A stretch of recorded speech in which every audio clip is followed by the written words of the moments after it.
അതെ ഒഴി കളിയാ ഒഴി. ആ അങ്ങനെ കുറച്ചുകൂടെ. ആ ഇതൊക്കെ എവിടെ പോകണ്ടോ? നിനക്കെല്ലാം കപ്പാസിറ്റി ആണല്ലോ. പിന്നെ എന്തിനു വിചാരിച്ച് അടിക്കണ്ട ഞാൻ. ചങ്ക് ഇതുപോലെയുള്ള പെണ്ണുങ്ങളെ വീട്ടിൽ നിന്ന് കയറിയാ ചങ്ക് വാടും തന്നെ. ആ സത്യം പറയാം. എന്താ നോ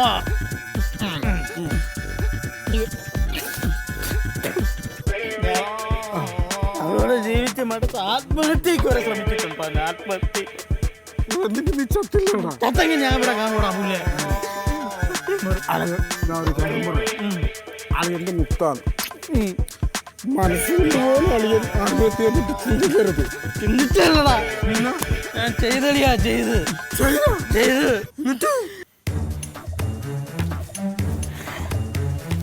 ഇതുപോലുള്ള കല്യാണഹാരം എൻ്റെ ദേഹത്തോടൊപ്പം ഞാൻ അറിഞ്ഞില്ല. എൻ്റെ മരണത്തിൻ്റെ കുരുക്കാണ്. എനിക്ക് വയ്യ. വീട് തൂത്തുവാരി അവളെ അടിപ്പാവാട കഴുകി എനിക്ക് വയ്യ. അയ്യോ ഞാൻ ചാവും. ഞാൻ ചത്ത് കാണിച്ചേരടി. ചത്തിട്ട് സഞ്ചാന്യത്തിൻ്റെ അന്ന് ഒന്ന് ഞാൻ തന്നെ കൊല്ലും കേട്ടാ.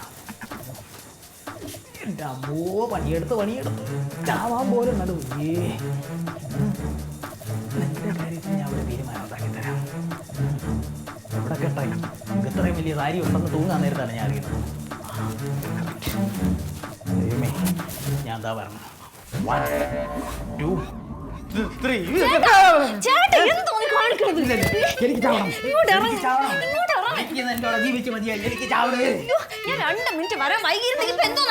നിനക്ക് എൻ്റെ അടുത്ത് ഇത്രയും സ്നേഹം ഉണ്ടായിരുന്നു. ഈ സ്നേഹം ഒരു 2 ദിവസം മുമ്പേ തന്നിരുന്നെങ്കിൽ ഞാൻ ഇപ്പൊ ഈ മരണക്കുരുക്കിടുന്നു. നിങ്ങൾക്ക് ചാവണമെങ്കിലേ നിങ്ങളുടെ ലുങ്കി എടുത്ത് കെട്ടി തൂങ്ങണം. അല്ലാതെ എന്റെ അമ്മ വാങ്ങി തന്ന സാരി അല്ലേ എടുക്കേണ്ടത്. അമ്മ വാങ്ങിക്കുന്ന സാരി കെട്ടിയും കിടന്ന് ആടുന്നതിൽ അവൾക്ക് കുഴപ്പമില്ല. അവളെ അമ്മയുടെ സാരി ചാവാൻ പോലും അവളെ സമ്മതിച്ചില്ല. ചാവാൻ പോലും സമ്മതിച്ചില്ല.